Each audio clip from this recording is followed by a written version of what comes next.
Di sebuah desa di Jawa Tengah, ada pohon beringin besar di tepi lapangan yang tak pernah ditebang. Meski sudah ratusan tahun berdiri, warga percaya siapapun yang berani menebangnya akan celaka. Suatu malam, seorang pemuda mabuk menantang mitos itu. Dengan parang di tangan, ia menebas batang pohon sambil tertawa. Baru 3 kali tebasan, angin berhembus kencang dan dari sela akar terdengar suara tangis lirih wanita. Pemuda itu pulang dengan wajah pucat. Esok paginya, ia ditemukan kaku di ranjang matanya, terbuka lebar, dan di telinganya terselip daun beringin yang masih basah.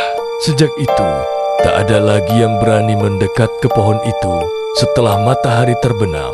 Kadang, warga masih mendengar suara tangisan dari arah sana.